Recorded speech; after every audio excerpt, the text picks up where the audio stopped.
Back to my channel সুখী গৃহিণী। আমি শ্রী, আর আজকে আপনাদের সঙ্গে শেয়ার করতে চলেছি সম্পূর্ণ নতুন একটা ব্লগ। সো আজকের ব্লগটা হতে চলেছে আমার নিত্য পুজো বিধি নিয়ে। সো একজন অব্রাহ্মণ হওয়ার স্বার্থে আমি সেরকমভাবে কখনোই ঘটা করে পুজো করিনি। আর আমার বাড়িতে আমার দাদুই ছিল হেড অফ দ্য ফ্যামিলি, আর দাদু ছিল সম্পূর্ণ নাস্তিক। মানে ভাবুন, এরকম একটা ফ্যামিলির মেয়ে, আর আমার বিয়ে হয়েছে ব্রাহ্মণ পরিবারে। তো সেক্ষেত্রে পুজোটা আমি বিয়ের পরই শিখেছি, এবং নানা রকম ভিডিও দেখে সবাইকে জিজ্ঞেস করে নিজের ইন্টারেস্ট থেকে আমি কিন্তু ভালো করে পুজো করার চেষ্টা করি। এর আগেও আমাদের বাড়িতে পুজো হতো না, কিন্তু আমার পুজো বরাবরই ভালো লাগতো করতে। তো সেটাই আজকে আপনাদের সাথে শেয়ার করে নেব। আশা করি আপনাদের সবার ভিডিওটা ভালো লাগবে। শেষ পর্যন্ত দেখতে থাকুন, স্কিপ না করে দেখতে থাকুন। সো চলুন শুরু করা যাক।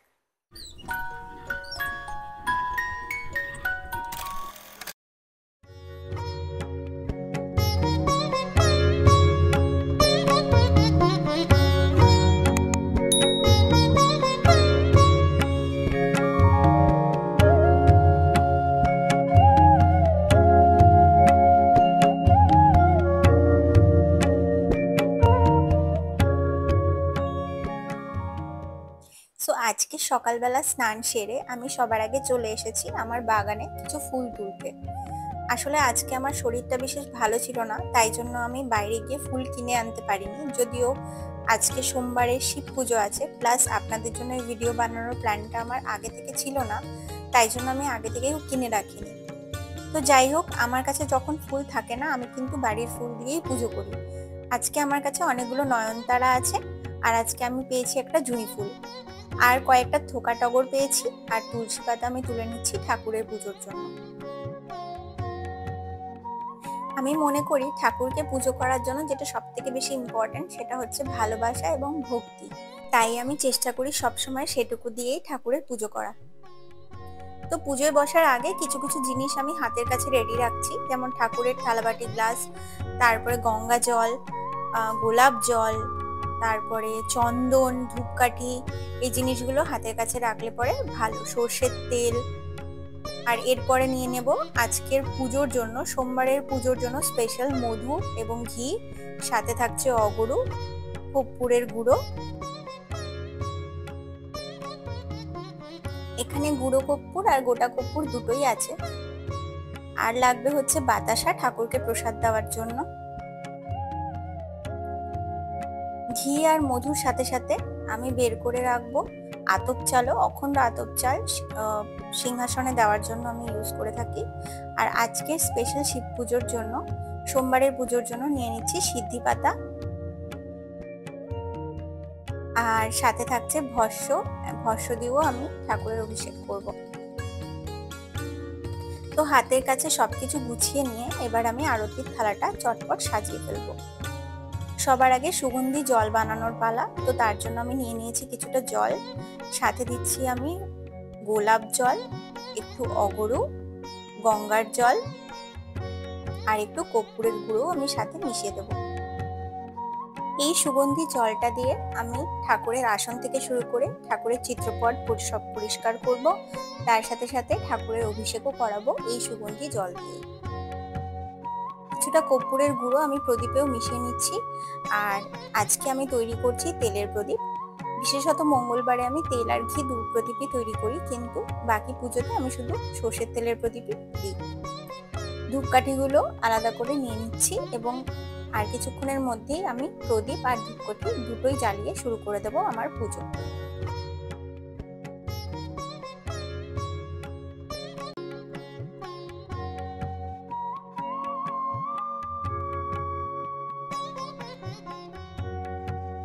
পুজো শুরু করার আগে ঠাকুরের আসনে এবং আমার অন্যান্য সমস্ত জিনিসে আর ফুলে আমি কিন্তু গঙ্গা জল ছড়িয়ে নিয়েছি। তো আজকে আমার বাগানে নয়নতারা, জুঁই ফুল, কিছু থোকা টগর আর তুলসী পাতাই ছিল, কিন্তু তার সাথে সাথে জবা ফুলও আমাকে বাইরে থেকে কিনতে হয় না, আমার বাগানেই থাকে। জবা ফুল, বেলি ফুল এগুলো আমি বাগান থেকেই পেয়ে যাই। সবার আগে আমি আচমন করে নিচ্ছি নমো বিষ্ণু, নমো বিষ্ণু, নমো বিষ্ণু। ওম অপবিত্রম পবিত্র বা সর্বাবস্থাং গত পিবা যৎসরেত পুণ্ডরিকাক্ষং সবাচ্য অভ্যন্তর সূচি নম সূচি নম সূচি নম সূচি। সবার আগে সুগন্ধি জল দিয়ে আমি সিংহাসনটা ভালো করে পরিষ্কার করে নেব। তো প্রত্যেক দিন কিন্তু আমি পুরো সিংহাসনটাই সবকিছু নামিয়ে ভালো করে মুছে নিই। এক তো অনেকগুলো লাইট আছে, যার কারণে ছোট ছোট পোকা সিংহাসনের মধ্যে প্রায়ই সকালে লেগে থাকে, তার জন্য আমাকে সবকিছু নামিয়ে ভালো করেই সিংহাসনটা রোজ পরিষ্কার করতে হয়।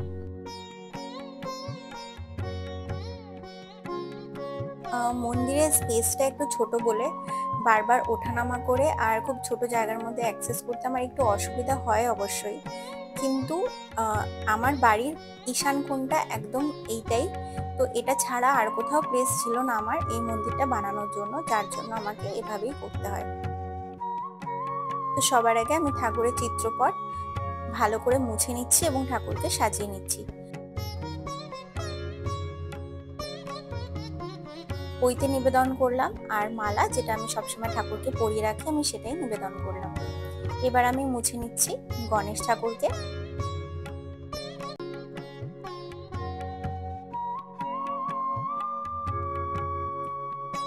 এবং তাকেও আমি পৈতে নিবেদন করব এবং মালা পরিয়ে দেব।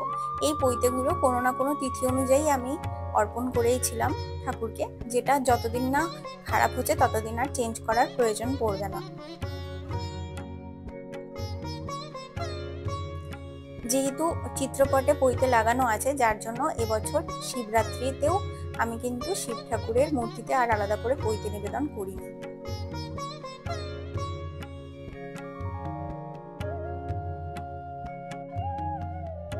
সবার উপরে আমি শিব ঠাকুর, পার্বতী মা এবং গণেশকে রেখেছি, মানে তাদের পুরো ফ্যামিলিটাকে আমি একসাথে রাখার চেষ্টা করেছি। আর এবার সবার আগে উপরে সিংহাসনটা ক্লিন করে আমি সবার আগে শিব পুজো, গণেশ পুজো আর পার্বতী মার পুজোটা সেরে ফেলবো। সবার প্রথমে আমি অভিষেক করছি হচ্ছে ঘি দিয়ে।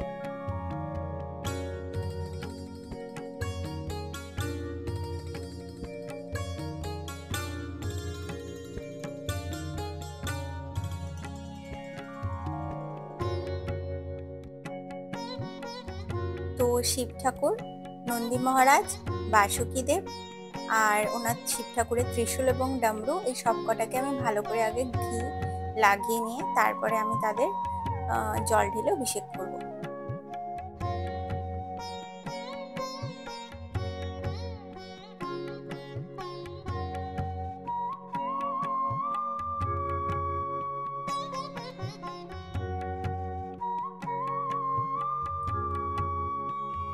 সবার আগে 3 বার আমি মাতা পার্বতীর উদ্দেশ্যে অভিষেক করলাম, তারপরে শিব ঠাকুরকে এবং বাকি সবাইকে।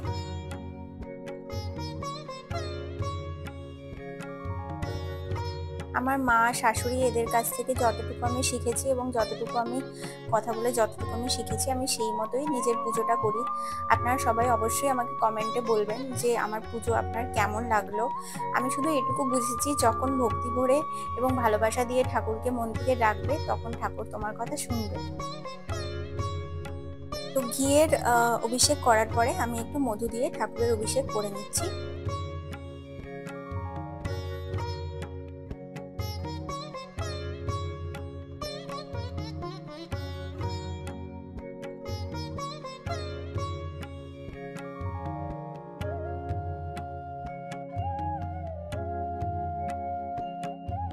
তারপরে আমি তাদেরকে আবার পরিষ্কার জলে স্নান করিয়ে মুছে তারপরে আবার আমি অভিষেক করছি হচ্ছে ভস্ম দিয়ে।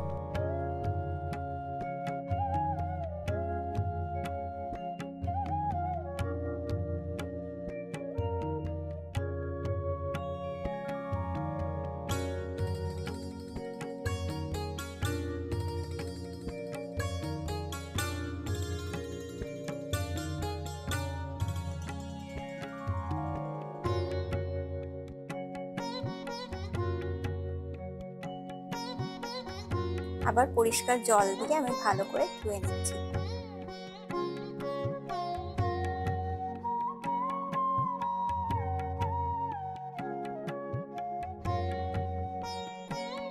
ঠাকুরের করে স্নান করানো হয়ে গেলে আমি ভালো করে তাদেরকে মুছে আবার যথাস্থানে রেখে দিচ্ছি।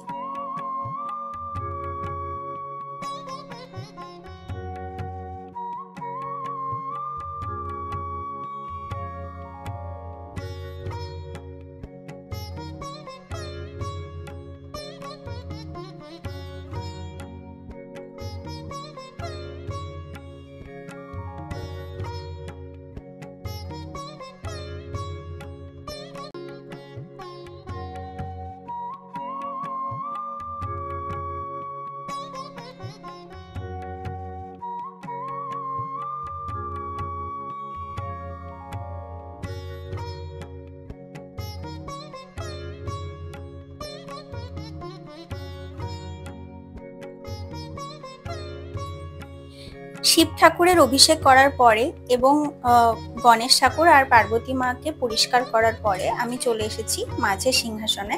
এখানে আছেন আমার নারায়ণ, লক্ষ্মী ঠাকুর, রাম আর আছে গোপাল ঠাকুর। আমি এনাদেরকেও একই রকম ভাবে ভালো করে সুগন্ধি জল দিয়ে মুছে নেব। নারায়ণ এবং লক্ষ্মী ঠাকুরকে রাখার জন্য আমি একটা গোলাপি রঙের এরকম পদ্মের কাপড় কিনেছি, এখানে আমি ঠাকুরকে রাখি। এবং শিব ঠাকুরকে রাখার জন্য একই রকমের কাপড় আমি সাদা রঙের কিনেছি।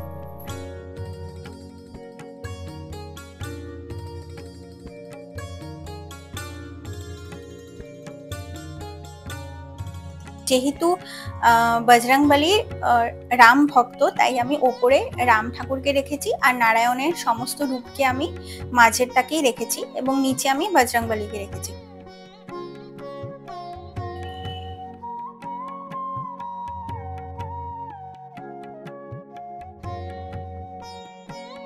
তো সমস্ত ঠাকুরকে ভালো করে মুছে নেওয়ার পর এবং সিংহাসনকে ভালো করে মুছে নেওয়ার পর এবং তাদেরকে সাজিয়ে নেওয়ার পর আমি চলে যাব বজরংবলীকে ভালো করে সাজিয়ে নিতে।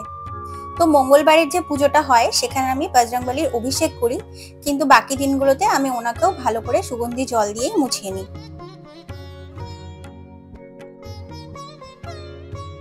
সবার আগে ওনার সিংহাসনটাকেও ভালো করে মুছে নেব এবং তারপরে প্রত্যেকটা সিংহাসনেই আমি কিছু অখণ্ড চাল দিয়ে তারপরেই আমি ঠাকুরকে প্রতিষ্ঠা করেছি।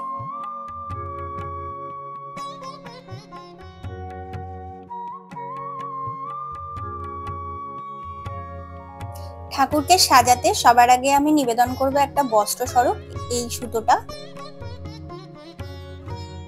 তারপর আমি ওনাকে পৈতে নিবেদন করছি। এই পৈতেটা আমি ওনাকে নিবেদন করেছিলাম হনুমান জয়ন্তীতে এবং এটা যতদিন না খারাপ হচ্ছে এই পৈতেটাই ওনার কাছে থাকবে। মালা দিয়ে ওনাকে সাজিয়ে নিচ্ছি।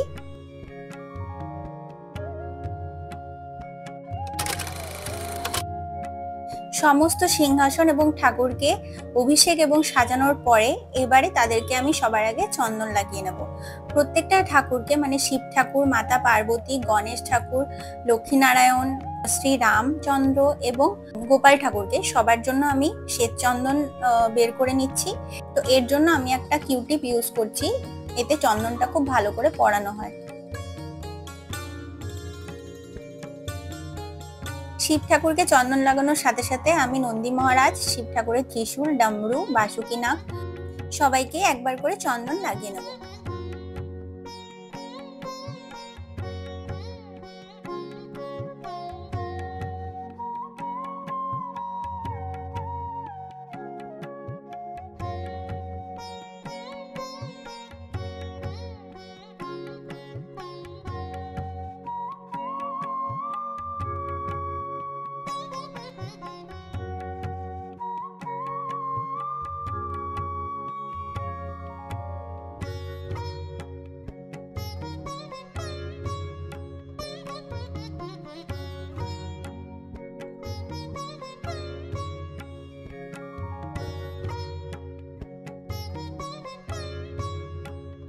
সব ভগবানকে শ্বেত চন্দন পরানোর পর এবার আমি বজরংবলীর জন্য আলাদা করে লাল চন্দন মেখে নিচ্ছি।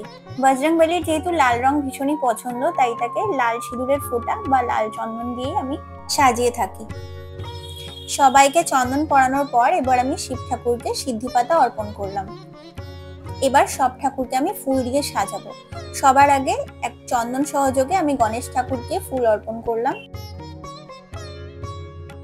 শিব ঠাকুরের জন্য আমি সাদা ফুল অর্পণ করলাম।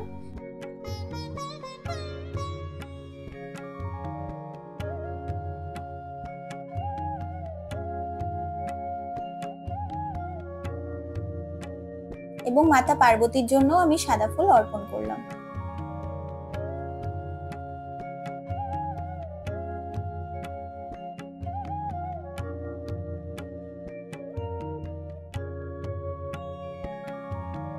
নন্দী মহারাজকেও ফুল অর্পণ করলাম আমি, এবং শিব ঠাকুরের ত্রিশূল, ডামরু আর বাসুকী দেবকেও ফুল অর্পণ করলাম। আমার কাছে ফুল একটু কম ছিল বলে আমি ভালো করে ঠাকুরকে ফুল দিয়ে সাজাতে পারিনি। নারায়ণকেও আমি সাদা ফুল অর্পণ করলাম এবং তুলসী পাতা অর্পণ করলাম চন্দন সহযোগে। মা লক্ষ্মীকেও আমি ফুল অর্পণ করলাম এবং গোপাল ঠাকুর আর শ্রী রামচন্দ্রকেও তুলসী পাতা আর ফুল অর্পণ করলাম।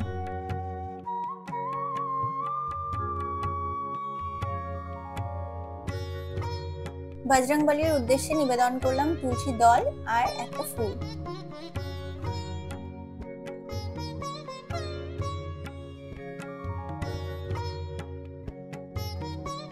যেহেতু আজকে আমার কাছে বেলপাতা নেই, তাই শিব ঠাকুরের উদ্দেশ্যে আমার যেটা পিতলের বেলপাতা সেটাই তাকে নিবেদন করলাম।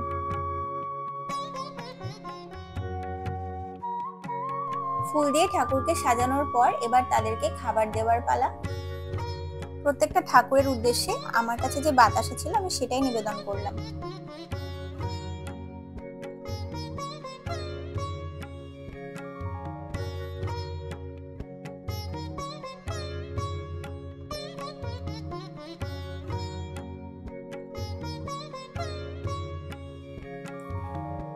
এবারে আমি আরতি করব ঠাকুরকে। তো সবার আগে আমি তেলের প্রদীপ দিয়ে আরতি করে নেব, তারপরে আমি ধূপকাঠি দিয়ে আরতি করে নেব। বিশেষ বিশেষ দিনে আমি ঘিয়ের প্রদীপ এবং কর্পূরও ইউজ করে থাকি, বাট আজকে আমি শুধু তেলের প্রদীপ আর ধূপকাঠি দিয়েই ঠাকুরের আরতি শেষ করব।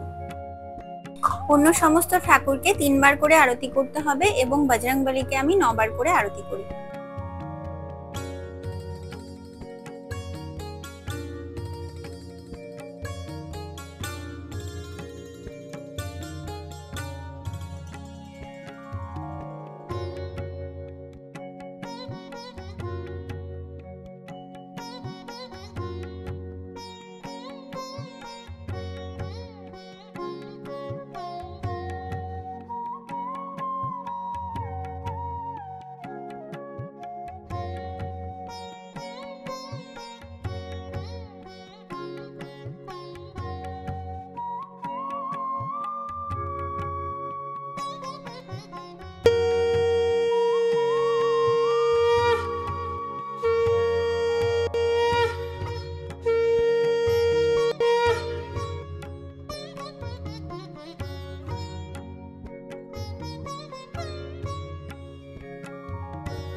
পুজো শেষ করে সবথেকে যেটা ইম্পর্টেন্ট সেটা হচ্ছে পুজোর জায়গাটা ভালো করে মুছে নেওয়া এবং জিনিসপত্র ভালো করে গুছিয়ে নেওয়া।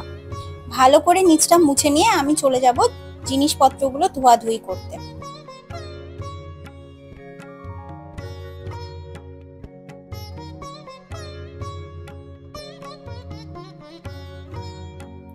সন্ধেবেলায় তুলসী তলায় যেভাবে আমি প্রদীপ জ্বালাই সেটাও আপনাদের সাথে ভাবলাম শেয়ার করে নিই। তো আমার তুলসী গাছটা আমি ব্যালকনিতেই রেখেছি একটা টুলের ওপরে। আমি আমার হোম ট্যুরের ভিডিওটাতেও এটা দেখিয়েছিলাম। সন্ধেবেলায় তুলসী তলায় যে যে জিনিসগুলো দরকার আলাদা করে থালায় প্রিপেয়ার করে নিয়েই আমি ওখানে রেখে দিই।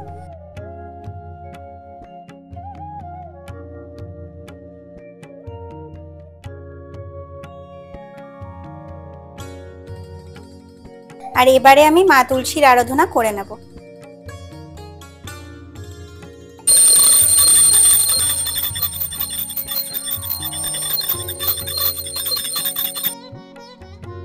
সো আজকে আপনাদের আমার এই পুজোর এপিসোডটা কেমন লাগলো কমেন্ট করে আমাকে অবশ্যই জানাবেন। যদি কোথাও আপনাদের মনে হয় যে কিছু ভুল ত্রুটি আছে সেটাও জানাতে ভুলবেন না। আমি যতটা সম্ভব যত্ন সহকারে আর ভক্তি ভরে ঠাকুরের পুজো করার চেষ্টা করি।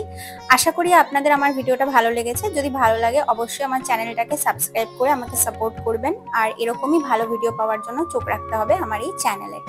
ততদিন পর্যন্ত সবাই সুস্থ থাকুন, ভালো থাকুন আর দেখতে থাকুন সুখী গৃহিণী।